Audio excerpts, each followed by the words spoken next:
Democracy gives everyone the rights of expression, a passage to a world of freedom, a world that is free, that is fair, equitable, and that is just.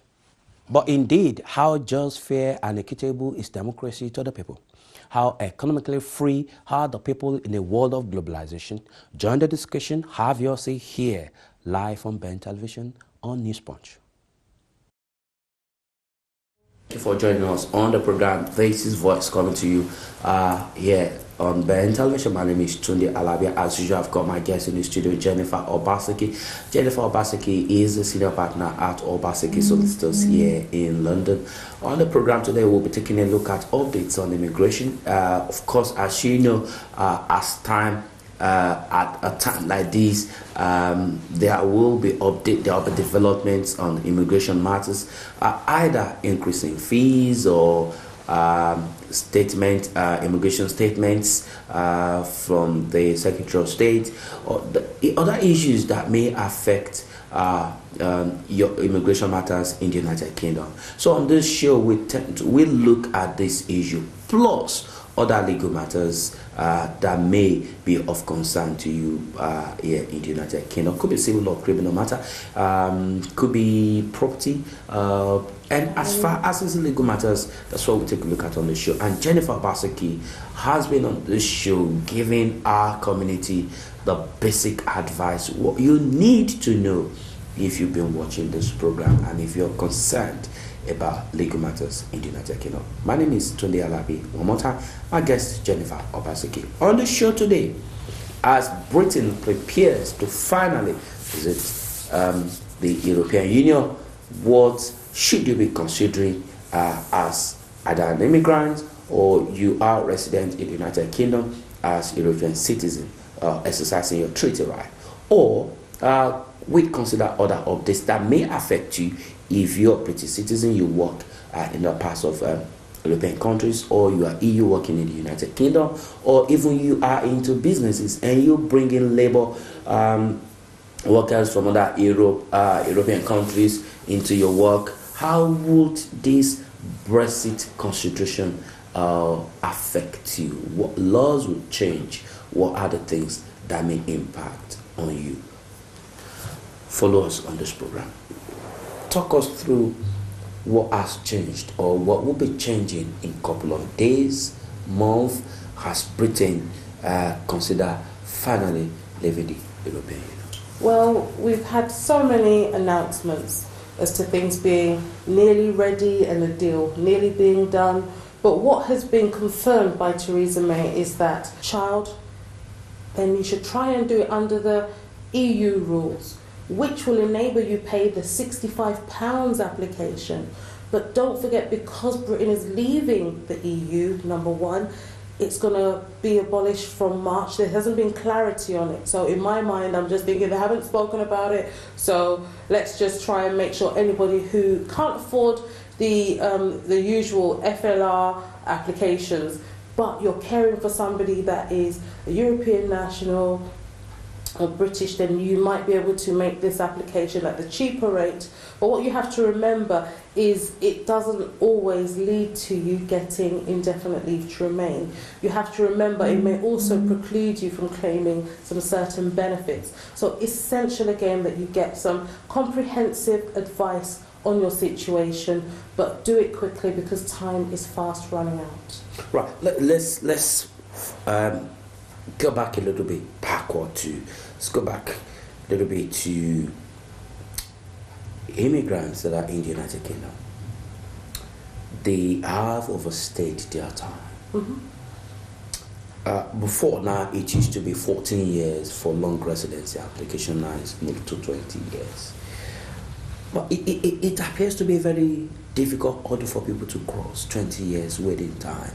Are there rules outside the immigration rules that people who have been in the United Kingdom 10, 11, 12, 13, 14 years, 15 years can latch on to it does also depend on your age. If you spent over half of your life here and you're under the age of 30, though the rules say 25 or whatever it is, the fact is if you can show that you would suffer so adversely, or your situation is so exceptional that even if you kind of are a few years out, that there should be due consideration to your case, that then you can take advice, especially on the level of evidence you have before putting in an application.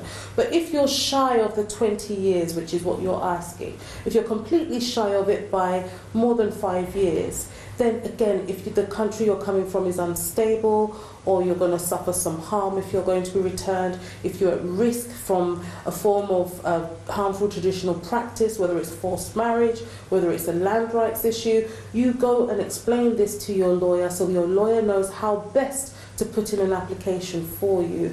There are some people that are from certain parts of South America and the Caribbean that if they go back because of their history, gang affiliation, they are at particular risk of immediate harm if they go back. So for some people like that, they might not be hitting 20 years, but because of the connections, they might have to claim asylum. They might have to claim a form of humanitarian protection. So if you're shy of the 20 years, then get advice. You may be coming from a place that's politically turbulent, that where you go, if you go back because of previous political connections or current political climate, it will not be safe for you.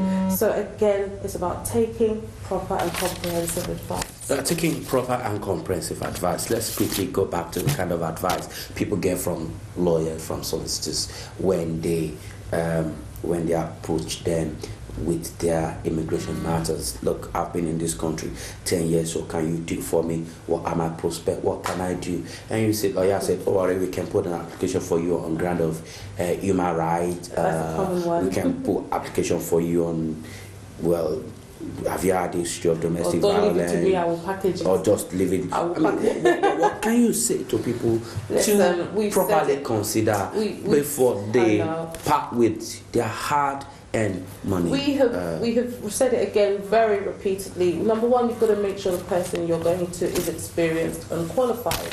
There is no point you going to somebody who suddenly thinks that it's an interesting area and they're going to start doing it tomorrow. No, you need to go to somebody that is experienced, seasoned, has seen different types of cases. So you're going to look for somebody who's noted as a specialist in this area, or noted as qualified under the Office of the Immigration Supervisor, the OISC way of qualifying. But solicitors who are qualified, you go to the Law Society's website, you see their areas of specialism.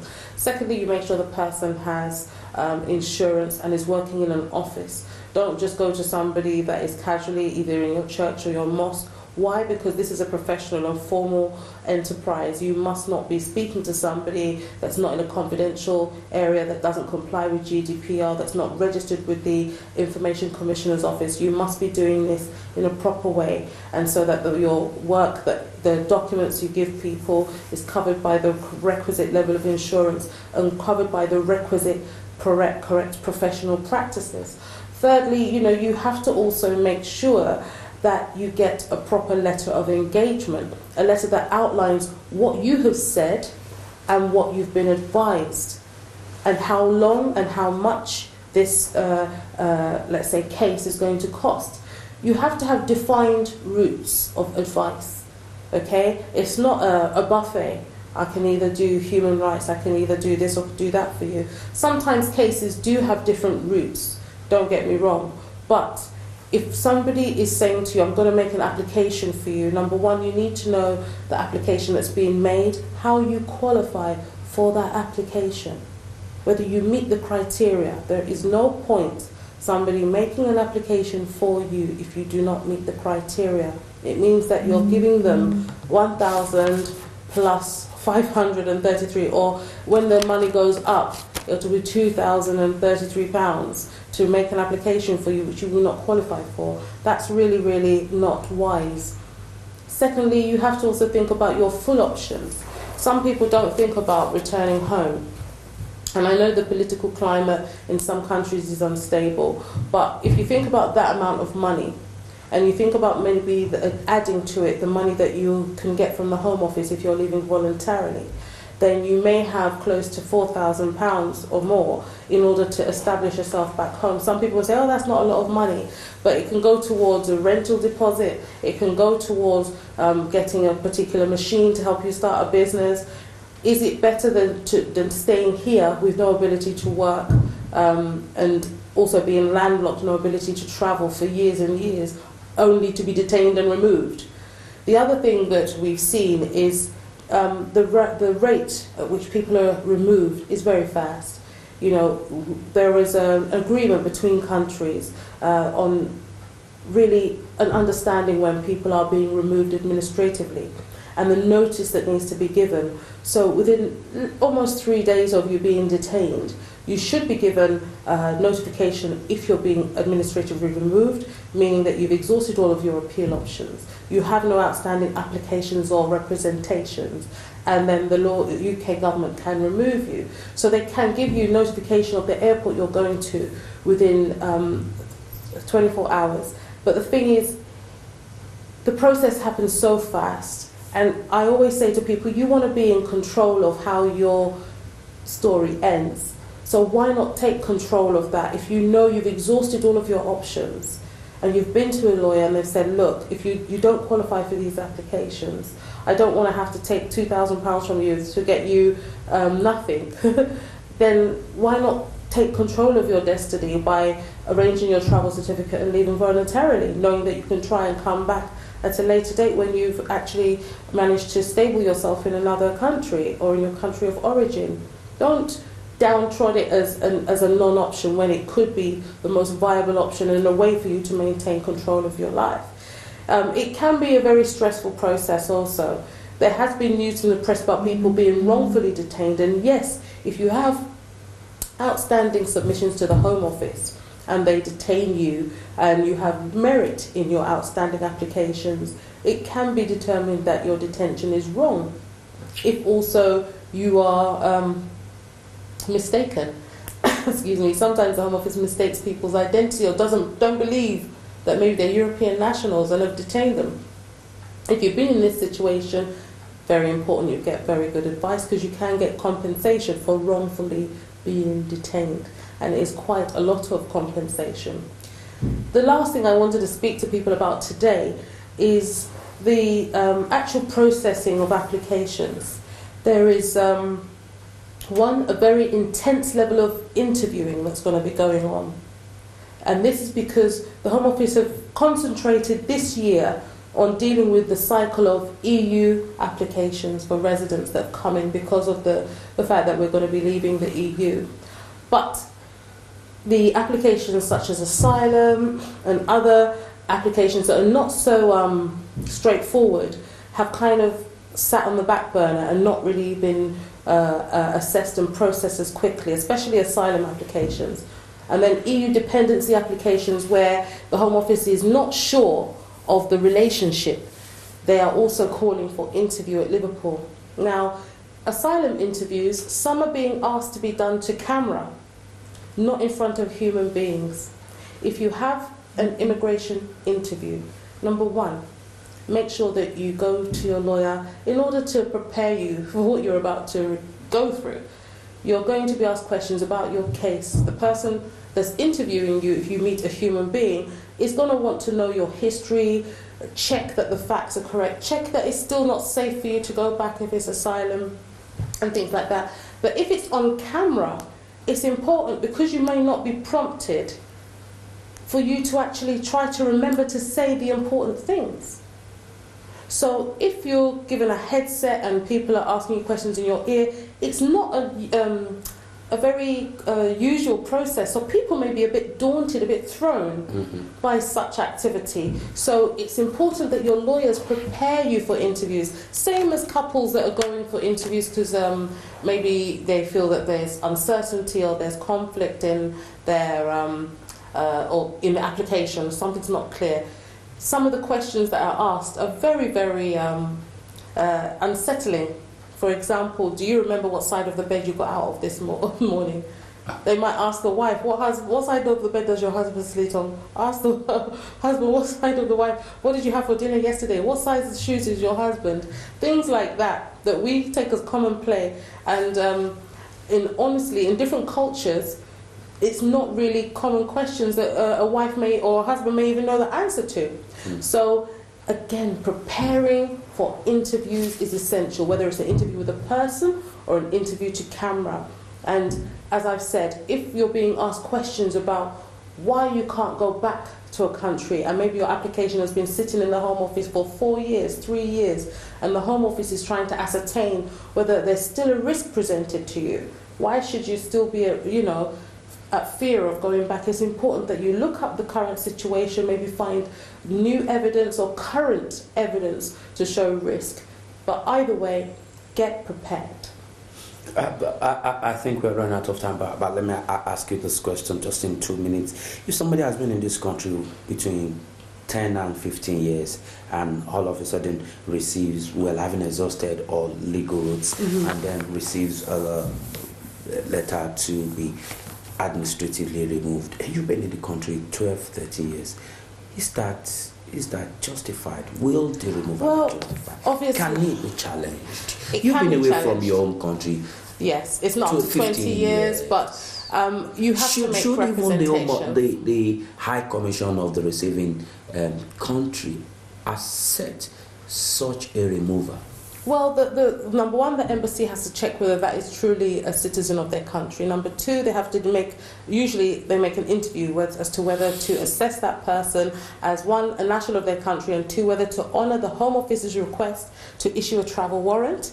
And the issue is, most embassies that are good will try to ask their national, have you exhausted your rights of appeal? Is there any situation? But some national embassies are not that good and may not ask these pertinent questions. The fact is, if you are here in the UK, you're undocumented because of delay, because your case has been refused historically, and you are receiving correspondence from the Home Office, get advice. You may need to put in some fresh submissions, whether it's to do with your relationships with people, with children. Maybe the Home Office records are not up to date. So it's very, very key that you get some submissions in to try and help this out. Right. When you're looking for a solicitor to deal with your case, you don't just look for any solicitor, you look for the right solicitor. An expert who knows what he's doing can deal with your case the right way, achieving the best results. Obaseki Solicitors has more than 100 years of specialist experience serving the local community in immigration law, property law, human rights legislation, civil and criminal litigation, family law, employment law, Sharia law, business law, maritime and commercial law, providing professional legal services globally in Africa, Asia and Europe. Be assured we'll be able to deal with your case the absolute right way with results. So, contact us today by phone on 020 7739 7549 or go online at www.legalpal.com. There's been recent news about Home Office officials being called into social services in order to sit on interviews with families. So this is in situations where families approach social services for assistance. It might be housing assistance, financial assistance, because at the moment there are some families that fall into social services because of children or domestic violence, other issues that they may be facing. And then there's people who may fall under NAS because they have claimed asylum, and there's a lot of confusion at the moment. But when people are approaching the government now, they are actually now being, the Home Office is being called in order to sit in and also listen to the assessments of those families. This is a new development. What was supposed to happen was when families were due to be removed, they were supposed to sit on and be assessed by panels to assist them in exiting the country and provide them with support that they may need. So vulnerable children, people with special needs. But because there's been delay in that process, their Home Office is now actually being called in to sit on interviews with family members. Right. Be straightforward when you are in this situation, but do also get advice, because they may be looking to see if you contradict yourself, and also seeing if there is no merit in your immigration case, how to help you leave the country in a quicker fashion. Get advice, that's the main thing. Whatever your situation is, whatever situation you find yourself, get advice. Before you do anything, speak to a lawyer, get advice. You may speak to Citizens Advice Bureau, or you might go online, check out qualified solicitor, or you probably you want to call us on this program for a piece of advice. You might be able to offer some assistance, some advice, or you've got questions as to what this program has been all about. The phone number to text or email or call is there. You've got questions you want to ask us about what has been done today. But the most important thing here is in what situation you find yourself, do speak with a qualified solicitor. Yeah, my name is Tunde Alabi. It's been a pleasure joining you on the program today. Jennifer, thank you for coming on the show again today. My pleasure. Enjoy the rest of your evening. Democracy gives everyone the rights of expression, a passage to a world of freedom, a world that is free, that is fair, equitable, and that is just. But indeed, how just, fair, and equitable is democracy to the people? How economically free are the people in a world of globalization? Join the discussion, have your say here, live on Ben Television on News Punch.